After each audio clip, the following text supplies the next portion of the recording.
Good morning, one and all. So, today we are going to start a new lesson for 7th class. Okay, the lesson name is Europe, lesson 5.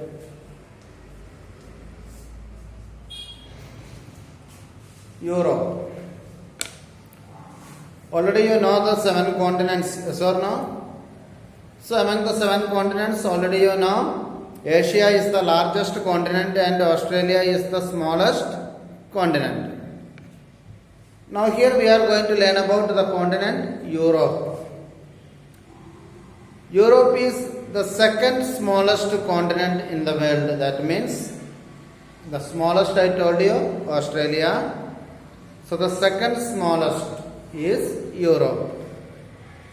The area of Europe is 10 to 18 million square kilometers. Okay, the area of Europe, the overall area of Europe is 10 to 18 million square kilometers. Already you know 1 million is equal to 10 lakhs, like that. 10 to 18 million square kilometers, that is the area of the second smallest continent, Europe's area.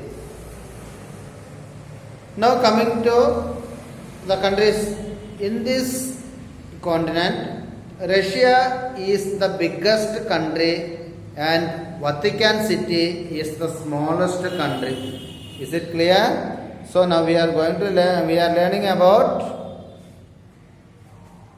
the continent Europe. So in this Europe continent, the biggest country is Russia and Vatican City is the smallest country in the Europe. Okay, Vatican not only the smallest in Europe, but Vatican City is the smallest country in the world. That is in Italy. Okay, the Vatican City is in Italy. Actually, it is ruled by the Pope, who is the head of the Christians. So as it is ruled by or as it is administered by the Pope, that was given as a separate country, that is Vatican City, the smallest country not only in Europe but in world. The boundaries of Europe, coming to just like as we know the boundaries of India, north side Himalayas, east and west Arabian Sea and Bay of Bengal, downside South Indian Ocean. So like each and every country is having border, same way each and every continent is also having boundaries or borders. The boundaries of Europe coming, Arctic Ocean on the north side, it is Arctic Ocean. Okay, the Mediterranean Sea, Black Sea and Caspian Sea on the south. So south of Europe, which seas are there? The Mediterranean Sea, the Black Sea and Caspian Sea. These three seas are on the south side of Europe. Then coming to the Ural Mountains, name of one mountains, okay, Ural, U-R-A-L. The Ural Mountains on the which side? East side of Europe. And the Atlantic Ocean is on the west side. Is it clear? The boundaries or the borders of Europe. What is on north side? On north side it is Arctic Ocean. Then in the south side we are having Mediterranean Sea, Black Sea and Caspian Sea. And Ural Mountain, that is in east side, and Atlantic Ocean is in the west side. Now, about 500 years ago, the people of Europe discovered the sea route to America. Okay, not now, about 500 years ago. So you know the navigators like Vasco da Gama, Magellan, like that different people, they traveled through oceans and they found out different sea routes to different countries. So same way, about 500 years ago, the people of Europe discovered the sea route to America, and millions of Europeans migrated to the continent of America and settled down there. So each and every migration means, I already told you, you already know migration means moving of people from one area to another area and being settled there, living there. Same way, when a sea route was discovered to America around 500 years ago, from Europe, the people, millions of Europeans from the continent of Europe, the people, they started to come and settle in America, okay? And they settled down there. In ancient times, the people of Europe did not know about other continents like America, Australia, etc. They thought the Europe, that was the only land which existed on earth. So the earlier time they did not know about other continents like America and Australia. The Alps mountain, one of the famous mountains name, okay, Alps, A-L-P-S. The Alps mountain ranges are important one in Europe. Next, the Caucasus mountain, another name of one mountain. Caucasus mountain lie between the Caspian Sea and Black Sea. Okay, so different kinds of mountains we can see because there are many islands also.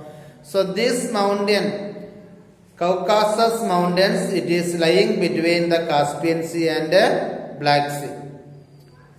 Now coming to the river in Europe, the longest river, the name of the longest river is Volga, V-O-L-G-A. Volga is the longest river in Europe.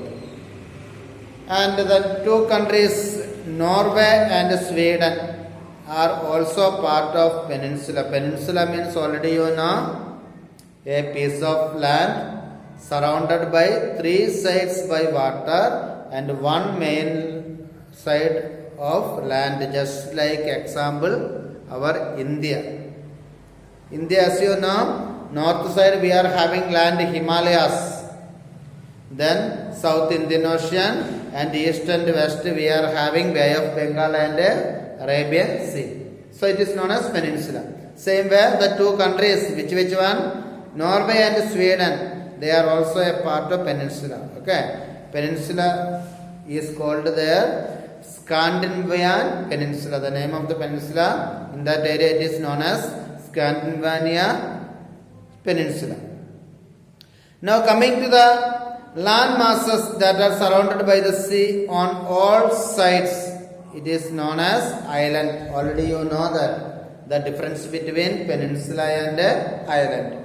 A piece of land which is surrounded by three sides water and one side land, it is peninsula.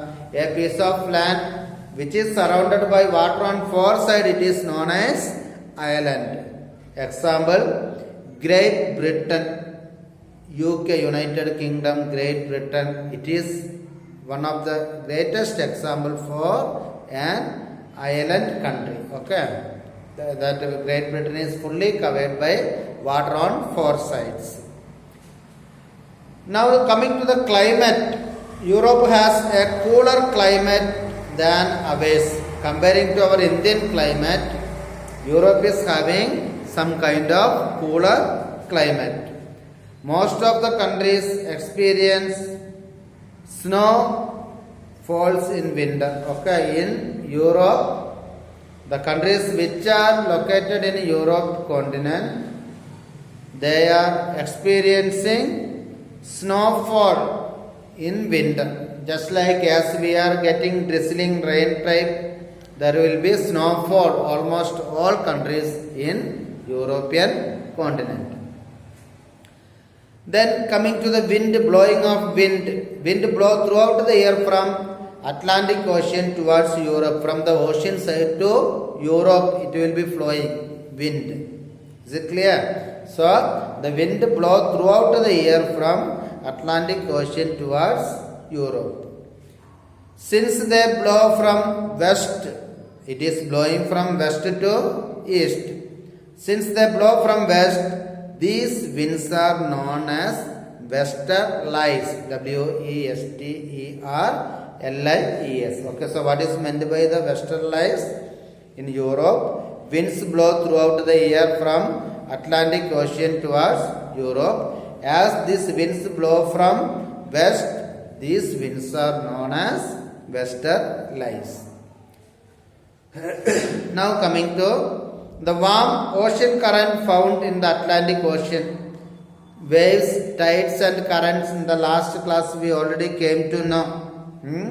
Large bulk of steam moving of water from the middle of the ocean towards a particular region, it is known as currents. Already I told you. So the warm ocean current found in the Atlantic Ocean is called Gulf Stream. Is it clear? So the warm ocean current which is found in the Atlantic Ocean, it is known as Gulf Stream.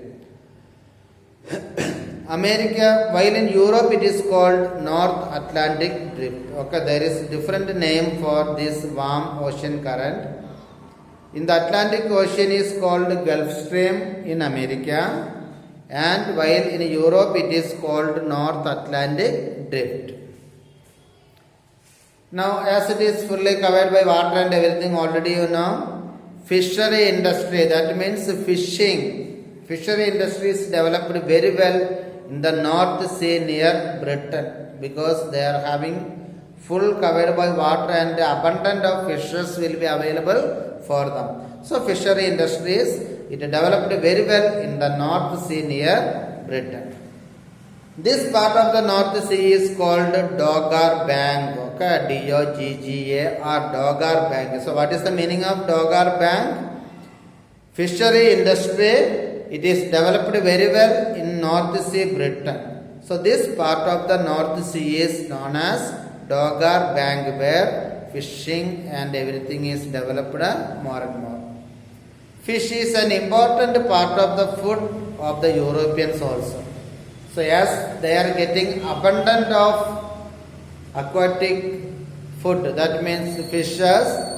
Fish is one of the most important part of the food for the European people, for the countries which are located in Europe. Now the climate, Mediterranean climate is very good for growing juicy fruits. Now the climate for growing different kinds of fruits. So the main fruit what they are growing there is some kind of juicy fruits, because the climate which is suitable, that climate's name is Mediterranean climate. That climate is very good for growing juicy fruit. Next, a very large part of Europe is mountains. Okay. So, most of the part of the Europe it is covered by mountains, and already you know the mountains are not suitable for agriculture. Clear? So, a very large part of Europe it is mountains. It is fully covered by mountainous areas. So, those areas are not suitable for agriculture. Now the Europeans there are plains, okay, each and every continent, each and every area there are three kinds of landforms already on mountains, plateaus and plains. Same way in Europe side most of the part are mountains, but in Europe side also there are plains. So in European plain areas, wheat is the main crop. Okay, the main crop which is cultivated in the plains of Europe, it is wheat. Next, the Industrial Revolution. Already you know the Industrial Revolution started in England. Industrial Revolution means starting of invention of machines, which is being worked through electricity and everything. So the Industrial Revolution first started in England. Already you know that started in England around 1750, and soon factory production spread to France, Holland, Germany, Spain, Russia. These all are the names of the countries which are in European continent. So the Industrial Revolution, which started in England around 1750, automatically the factory productions through machines which is run by electricity, the factory production spread almost to all the areas of Europe continent, especially to the countries France, Holland, Germany, Spain, and Russia. So these are the outer line of Europe, which lesson we are going to learn. Now some keywords. Okay. The first keyword, peninsula. So peninsula means a landmass that is surrounded by sea or ocean on three sides and is connected to the mainland on the fourth side. That is called a peninsula. Example, we can give our country India. As we are how to give one example from Europe. The name is Norway. Okay, Norway and Sweden. These are the two countries example for peninsula. Island, just opposite. A piece of land that is completely surrounded by water on all four sides is called island. Example, we can say Iceland. We can say the Great Britain. Next, another one keyword, bay, B-A-Y. Bay are part of the sea enclosed by land on three sides. Is it clear? Bay means part of the sea enclosed by land on three sides. Three sides it will be enclosed by land. And the land curves inwards and the mouth of the bay is usually wide as the Bay of Bengal. As we are having the Bay of Bengal, bay are the part of the sea enclosed by land on three sides. In a bay, the land curves inwards, okay? It curves inwards and the mouth of the bay is usually wide and in the Bay of Bengal, okay? This main three keywords we will learn for today. So the first one is peninsula.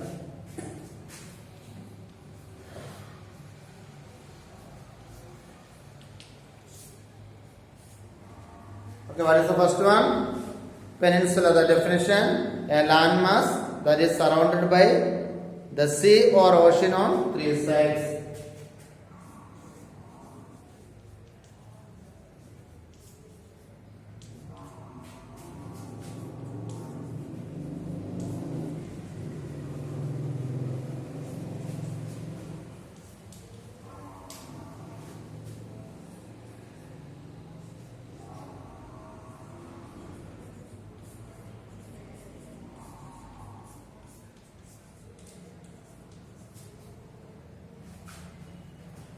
Okay, that is surrounded by seas. Okay. Sea or ocean on three sides. And what will be on the fourth side and connected to the mainland on the fourth side.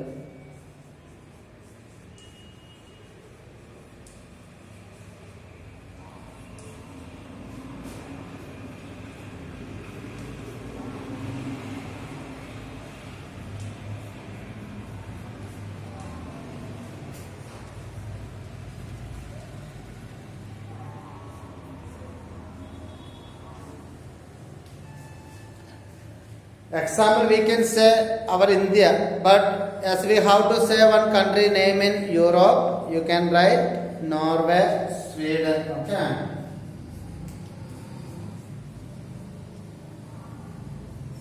Norway and Sweden. Now, what is meant by island? A piece of land that is completely surrounded by water on all sides. Okay. Island, a piece of land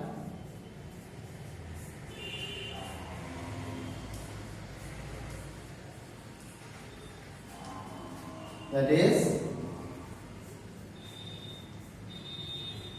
completely surrounded by water on four sides.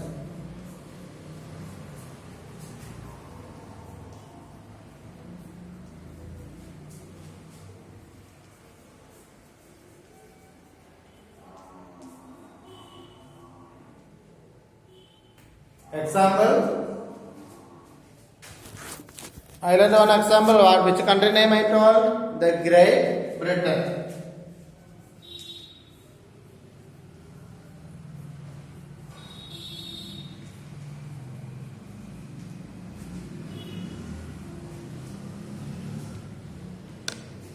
Okay, so whatever we learned today's class, just go through that and also get these two keywords in your mind, and we will continue the lesson in the next class. Have a nice time. Stay home, stay healthy.